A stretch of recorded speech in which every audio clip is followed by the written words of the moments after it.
আসসালামু আলাইকুম প্রিয় শিক্ষার্থী বন্ধুরা, আজকে আমাদের রোগী আসমিনা। আচ্ছা, আসমিনার একটা ফলো আপ দেখাচ্ছি। ওর ডান হাতের গলিতে ভীষণ গ্যাদে ঘা ছিল। দেখাও, তুমি হাতটা উঁচু করো আসমিনা। হ্যাঁ, আঙুলগুলো ফাঁক করো। হ্যাঁ, এই যে দাগ রয়েছে। হাত সোজা করতে হ্যাঁ পারছিলাম হ্যাঁ, বলো কি বলছো? হাতে কি? আমি হাত সোজা করতে পারছিলাম না। ও, যখন ঘা ছিল তখন হাত সোজা ছিল, আমি হাত এরম করতে পারছিলাম, এত কষ্ট হচ্ছিল। আচ্ছা, মানে ভেতরের ঘাটা এত বেশি পরিমাণে হ্যাঁ, ছিল, হ্যাঁ, হ্যাঁ। সাদা হয়ে গেছিল ওর ভেতরে, একদম দেখলে ভয়ঙ্কর ভয়ঙ্কর ঘা। হ্যাঁ, আচ্ছা, এই হাতের গলি ফাঁকের ভেতরে হ্যাঁ ভয়ঙ্কর ঘা ছিল, ভয়ঙ্কর গ্যাদে ঘা। হ্যাঁ, আমি ইয়াসমিনকে অ্যাসিড নাইট্রিক 1 mg সূক্ষ্মমাত্রার একটা দানা দিয়েছিলাম। এই যে এখন একদম পুরো ক্লিয়ার, একদম ভালো, পুরোপুরি ভালো, তাই না? আল্লাহর ঘাটা একদম পুরোপুরি ক্লিয়ার হয়ে গেছে, পুরোপুরি ভালো হয়ে গিয়েছে। হ্যাঁ, না আর ভয়ঙ্কর ঘাটা এখন আর নেই, আল্লাহর রহমতে ভালো। এই যে অ্যাসিড নাইট্রিক 1 mg, আমি অ্যাসিড নাইট্রিক 1 mg লক্ষণ পেয়েছি বলেই দিয়েছি। তবে অ্যাসিড নাইট্রিকের এই হাতের ফাঁকের এই গলির ঘা, তারপরে পায়ের আঙুলির ফাঁকে ঠিক একই ধরনের গলিতে ঘা, এইটা বিশেষ করে বর্ষাকালে বেশি বৃদ্ধি পায়। অন্যান্য সময়ও পাওয়া যায়, কিন্তু বর্ষাকালে বেশি পাওয়া যায়। যা হোক, অ্যাসিড নাইট্রিক দেওয়ার পরে আল্লাহর রহমতে পুরোপুরি ক্লিয়ার হয়ে গিয়েছে ঘা। আজকে একটু নতুন সমস্যা, সেটা হচ্ছে খুব সংক্ষিপ্ত লক্ষণ, বেশি লক্ষণ পাওয়া যাচ্ছে না। আজকে যে সমস্যা বলছে যে ওর সমস্ত শরীরে একটা বিচি ঘা ভরে গিয়েছে, তাই না? চুলকাচ্ছে, পায়ে শুকনো ঘা, হাতে শুকনো ঘা, গায়ে শুকনো ঘা, কিন্তু এছাড়া অন্য কোনো লক্ষণ আমি পাচ্ছি না, শুধু ঘা।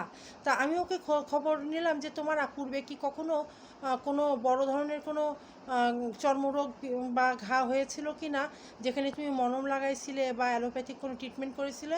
তা তখন ও অনেক চিন্তা করে বলল যে হ্যাঁ, বেশ কয়েক বছর আগে ওর পেটে একটা বিষাক্ত ধরনের দাঁতের মতো ভরে গিয়েছিল কোমরে, কালো কালো হয়ে, তাই না?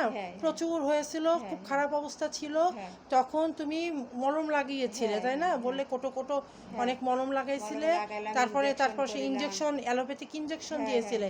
চাপা পড়া ঘা, যার জন্য আমি ওকে প্রথমে একটু সালফার 200 শক্তি দিচ্ছি, পরবর্তীতে হয়তো 1 mg দেবো, কিন্তু প্রথমে আমি শুরু করলাম 200 শক্তি দিয়ে, যে দেখা যাক কি হয়।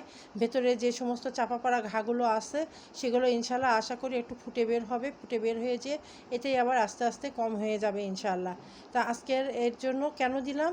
শুধুমাত্র চাপা পড়ার কারণে, কারণ অন্য কোনো লক্ষণ পাচ্ছি না, না হাত পা জ্বালা আছে, মাথা জ্বালা আছে, না গা জ্বালা আছে, বা অন্য কোনো সমস্যা নেই।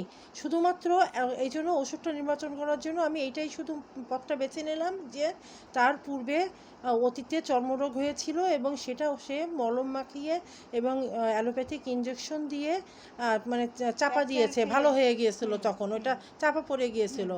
কিন্তু পরবর্তীতে কিন্তু গায়ে আবার এই ঘাগুলো, পায়ে গায়ে, হ্যাঁ, এভাবে শুকনো ঘা দেখা যাচ্ছে। চুলকাতে খুব আরাম লাগে। চুলকাতে কি খুব আরাম লাগে? খুব আরাম লাগে, খুব ভালো লাগে। তার মানে সুখকর চুলকানি।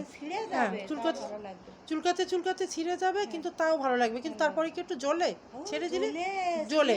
হ্যাঁ, তাহলে আমি ঠিক ওষুধই দিয়েছি। এই যে লক্ষণটা সম্পূর্ণ সালফার কভার করছে। তা আমি একবার ভেবেছিলাম যে প্রথমে 1 mg দেবো, কিন্তু 1 mg না দিয়ে আমি প্রথমে একটু দেখছি 200 শক্তি দিলাম, মাত্র একটি দানা দিয়ে ডিস্টিল ওয়াটার দিয়ে গুলে খাইয়ে দিলাম, আর বাকিটা প্লাসিবো ভিটামিন। দেখা যাক, আল্লাহ ভরসা, পরবর্তীতে ইনশাল্লাহ দেখাবো। আল্লাহ হাফেজ।